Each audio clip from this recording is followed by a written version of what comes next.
I welcome you all my dear student to my channel engineers study. आज हम पढ़ने वाले हैं class 8 my English book 8 standard 8 की ये बुक है, महाराष्ट्र बोर्ड की है ना। 2.2 द हाउस बिल्डर। ठीक है, हाउस बिल्डर मतलब मकान बनाने वाले, मतलब मिस्त्री, मैसन। मैसन को ही बोलते हैं हाउस बिल्डर। ठीक है, तो एक मैसन की, एक मिस्त्री की ये कहानी है जिसे हम देखने वाले हैं। ठीक है, क्या लिखा हुआ है देखो। This is the story of a mason. ये किसकी कहानी है? मैसन। मैसन मतलब जो बिल्डिंग्स बनाता है ना, कई सारी चीज़ें बनाता है जो है ना, स्टोन ब्रिक का यूज़ करके, सीमेंट का यूज़ करके जो चीज़ों को बनाता है ना, डैम बनाएगा, घर बनाएगा, जो भी बनाएगा। ठीक है, तो एक मैसन की कहानी, एक मिस्त्री की कहानी है। Who worked for a building contractor, जो काम करता था किसके लिए? फॉर अ बिल्डिंग कॉन्ट्रैक्टर, जो बिल्डिंगों का जो ठेका लेता है। कॉन्ट्रैक्टर जो होते हैं है ना, जो मकान बनाने का हम किसी को कॉन्ट्रैक्ट देते हैं, भैया आपको बनाना है, तो वो बनाता नहीं, वो किससे बनवाता है, किससे? तो कॉन्ट्रैक्टर के अंडर में वो काम करता था। कौन? ये मैसन। ठीक है, the mason always strove to do his work to perfection. हमेशा स्ट्रो का मतलब सारा एफर्ट डाल देता था वो, है ना। जब मैसन था हमेशा क्या करता था? हमेशा स्ट्रो मतलब पूरा एफर्ट डाल देता था किस चीज में? To do his work to perfection. अपने वर्क को, अपने काम को पूरे परफेक्शन के साथ, पूरी अच्छे तरीके से करने के लिए अपना पूरा एफर्ट डाल देता था। ठीक है, और क्या हुआ? As soon as a house had been designed, जैसे ही हाउस को डिजाइन किया जाता था ना, डिजाइन उसकी कंप्लीट की जाती थी, किसके द्वारा? By the architect. आर्किटेक्ट लोग क्या करते हैं? हाउस की डिजाइन करते हैं। ठीक है, डिजाइन का काम करते वो। And details finalised by the engineer, और सारी जो डिटेल है ना, कहाँ कि विंडो कितने साइज की लगना है, ये सारी चीजें है ना, कितना सीमेंट लोहा ये बिल्डिंग में लगेगा, वो सारी जो डिटेल है उसको फाइनलाइज कौन करता है? फिर इंजीनियर, है ना। तो मकान की डिजाइन कौन करता है? आर्किटेक्ट। और बाकी जो चीजें हैं डिटेल, उसको फाइनलाइज कौन करता है? इंजीनियर, है ना। तो वही लिखा है यहाँ पर, जैसे ही, एज सुन एज का मतलब है जैसे ही कोई घर जो हाउस होता था उसकी डिजाइन कंप्लीट की जाती थी आर्किटेक्ट के द्वारा, एंड उसकी डिटेल जब फाइनलाइज की जाती थी किसी इंजीनियर के द्वारा, है ना, तो the contractor would send for the mason and leave the responsibility of building the house to him. तो जो कॉन्ट्रैक्टर होता था वो क्या करता था? वुड सेंड, वो किसी को भेज देता था फॉर द मैसन, मैसन के लिए, मिस्त्री के लिए भेज देता था किसी को। And leave the responsibility of building the house to him, और लीव मतलब छोड़ देता था सारी रिस्पॉन्सिबिलिटी किसके ऊपर? ऑफ बिल्डिंग द हाउस, घर बनाने की रिस्पॉन्सिबिलिटी किसके ऊपर छोड़ देता था? टू हिम, मतलब मैसन के ऊपर सारी की सारी जिम्मेदारी वो छोड़ देता था, है ना। सारी जिम्मेदारी उसी की रहती थी ना। आगे क्या हुआ? द मैसन वुड देन, और तब मैसन क्या करता था? विदाउट वेस्टिंग एनी टाइम, बिना कोई समय बर्बाद किए, स्टार्ट हिज वर्क, अपना काम चालू कर देता था। ठीक है, फिर क्या हुआ? He would take great interest in his work of building and do it with full dedication. वो बहुत ज़्यादा इंटरेस्ट लेता था, है ना, अपने इस काम में ऑफ बिल्डिंग, है ना, इस बिल्डिंग के काम में, मतलब बनाने के काम में बहुत ज़्यादा इंटरेस्ट लेता था वो। And do it with full dedication, पूरे जुनून के साथ वो इस काम को करता था। He made sure that he used the, वो इस चीज को निश्चित करता था। मेड श्योर का मतलब इस चीज को पक्का कंफर्म करता था, that he used the best construction material, कि वो जो यूज कर रहा है वो कंस्ट्रक्शन मटेरियल क्या होना चाहिए? बेस्ट कंस्ट्रक्शन मटेरियल होना चाहिए। जैसे कि जो कंस्ट्रक्शन मटेरियल क्या होता है? गिट्टी, सीमेंट, रेत, लोहा, ये सब क्या है? कंस्ट्रक्शन के मटेरियल है। तो ये सब कहना कैसे होना चाहिए? बेस्ट होना चाहिए, ऑफ हाई क्वालिटी, और एकदम हाई क्वालिटी के होना चाहिए। The measurement of the walls, इसको भी वो क्या करता था? मेड श्योर मतलब कंफर्म करता था, है ना। डोरवेज के साइज, आर्क, जो आर्क देते हैं हम दरवाजे के ऊपर, है ना, वो उसके साइज वगैरह को क्या करता था? वो उसके मेजरमेंट को श्योर करता था, पक्का करता था कि सही है या नहीं, है ना। वर आर्क के size were perfect and he gave an excellent and appealing finish to whatever he built. इस सब के साइज को क्या करता था? कंफर्म करता था, मेड श्योर पक्का करता था। वर परफेक्ट, और ये कैसे होना चाहिए? परफेक्ट होना चाहिए, इस बात को पक्का करता था। And he gave an excellent and appealing finish, और वो घर को क्या करता था? बहुत ही एक्सीलेंट एंड अपीलिंग फिनिश देता था to whatever he build. जब भी कोई चीज़ बनाता था तो उसकी जो फिनिशिंग देता था ना, इतनी शानदार देता था। अपीलिंग मतलब मन को भा जाने वाली, एक्सीलेंट बिल्कुल, है ना, ऐसी वो फिनिशिंग देता था बिल्कुल। ठीक है, the owner of the new house built would be more than satisfied with the construction. जो ऑनर होते थे ऑफ द न्यू हाउस, इस नए घर के जो मालिक होते थे, है ना, न्यू हाउस बिल्ड, जो नया नया घर जो बनाया गया उसके जो मालिक होते थे, would be more than satisfied with the construction. और इस कंस्ट्रक्शन से, इस काम से वो बहुत ज़्यादा क्या होते थे, सेटिस्फाइड होते थे, खुश होते थे। ठीक है, ऑनर लोग काफ़ी ज़्यादा खुश रहते थे। ठीक है, फिर क्या लिखा हुआ है देखो,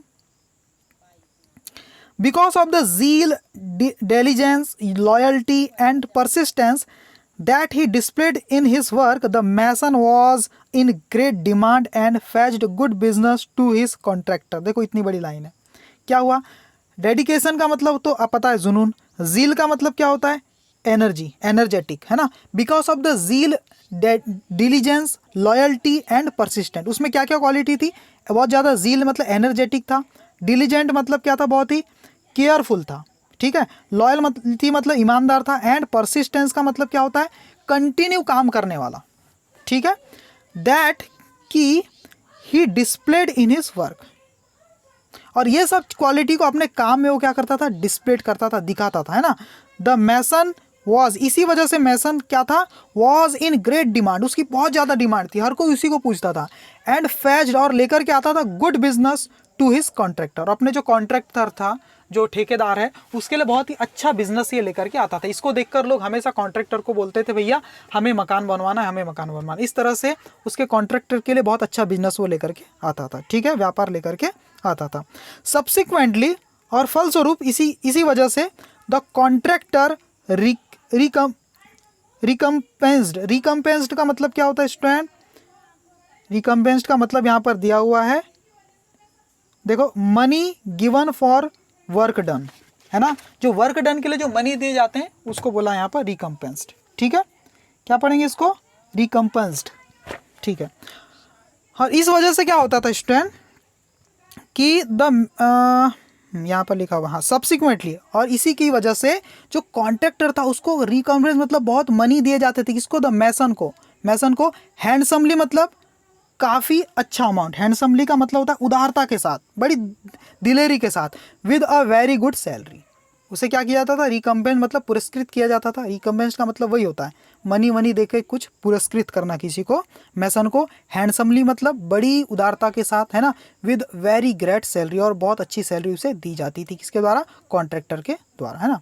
ही could meet the needs of his family sufficiently, he could meet the needs मतलब अपनी आवश्यकताओं को पूरा कर सकता था, ऑफ हिज फैमिली सफिशिएंटली, पूरी तरह से, विदाउट एनी स्कार्सिटी, स्कार्सिटी का मतलब होता है अभाव, इतनी सैलरी उससे मिल जाती थी कि वो सारी अपनी जो काम है, घर की जो ज़रूरत है ना, मीट द नीड्स मतलब सारी ज़रूरतों की वो पूर्ति कर लेता था अपने फैमिली की, है ना। सफिशिएंटली मतलब अच्छी तरह से, और फिर क्या लिखा हुआ है, विदाउट एनी स्कार्सिटी, बिना किसी अभाव के, ना। द मैसन दस continued working with great devotion for many years, और इसी तरह से जो मैसन था उसने कंटिन्यू किया अपने काम को, है ना, ग्रेट डिवोशन मतलब पूरे जुनून के साथ, फॉर मैनी ईयर्स, कई साल तक इसी तरह से उसने काम किया, till he became a grandfather, और जब तक कि वो एक ग्रैंडफादर नहीं बन जाता, दादाजी नहीं बन जाता। अब वो बूढ़ा हो गया, ग्रैंडफादर बन गया, तब तक उसने इसी तरह से काम किया। ठीक है, then he decided that it was time to retire and spend time playing with his grandchildren, और अब उसने सोचा, है ना, देन ही डिसाइड, उसने सोचा कि अब ये समय आ गया कि अब मैं रिटायर हो जाऊं, और स्पेंड मतलब अपना बिताऊं, अपना स्पेंड टाइम, अपना टाइम बिताऊं किसके साथ, खेलते हुए, किसके साथ, अपने ग्रैंड चिल्ड्रन के साथ, अपने बच्चों के भी बच्चे मतलब ग्रैंड चिल्ड्रन के साथ वो खेलते हुए अपना समय बिताएं, ऐसा उसने डिसाइड किया। Being a firm minded person, एक कैसा पर्सन था वो, फर्म माइंडेड। फर्म माइंडेड का मतलब क्या होता है कि बहुत ही दृढ़ स्वभाव वाला था वो, है ना, दृढ़ चित्त वाला इंसान था, है ना, फर्म माइंडेड, है ना, person.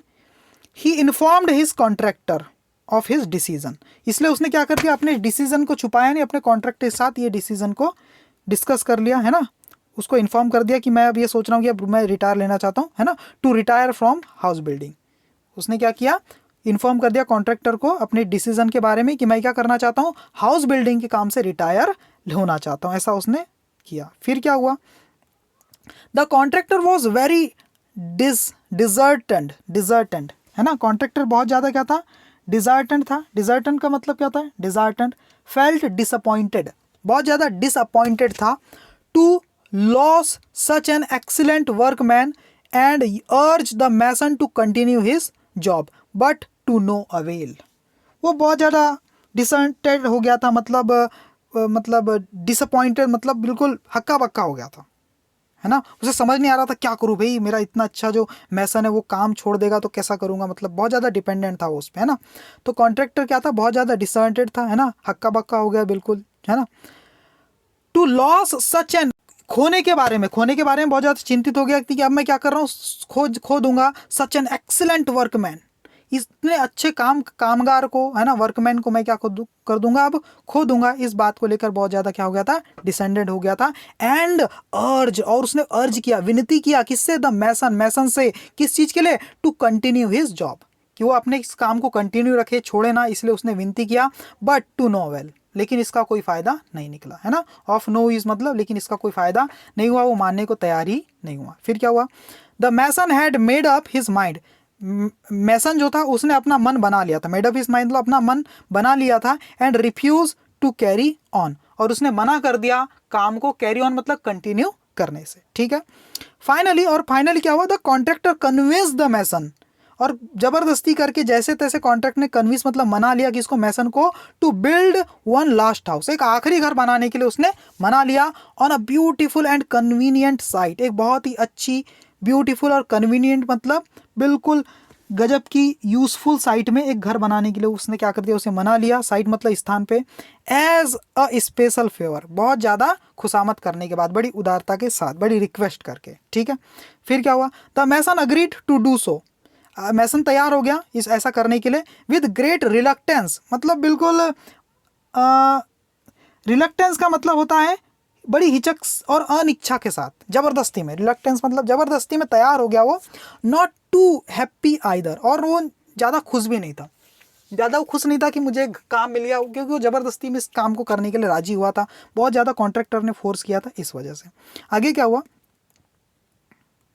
The contractor started, it was a most beautiful designed house, contractor ने द कंस्ट्रक्शन स्टार्टेड, ये कंस्ट्रक्शन मतलब घर को बनाने का काम क्या हो गया, स्टार्ट कर दिया गया। It was a most beautiful designed house to built at a short after location, short after का मतलब क्या होता है, बहुत ही लोकप्रिय लोकेशन थी, है ना, हर इंसान चाहता था कि वहाँ मेरा घर हो, इतनी ज़बरदस्त शॉर्ट आफ्टर लोकेशन थी।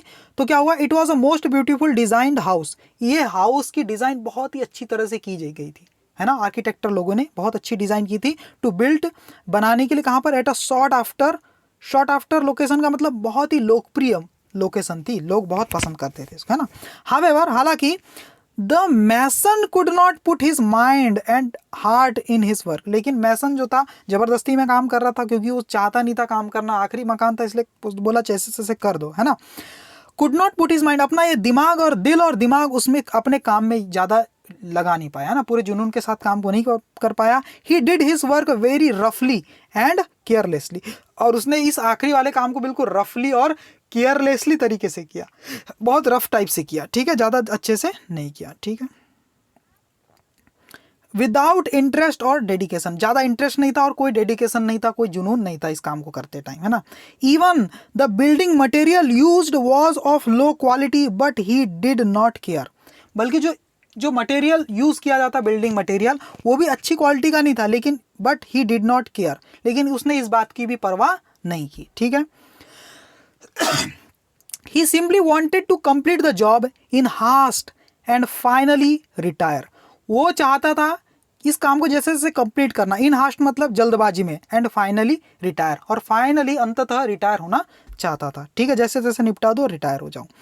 The house was ready earlier then expected, house तैयार था जितनी जो अपेक्षा की गई थी उससे भी पहले, अर्लियर मतलब पहले ही, देन एक्सपेक्टेड जितना अपेक्षा की गई थी उससे भी कम समय में ही ये तैयार हो गया, ठीक है।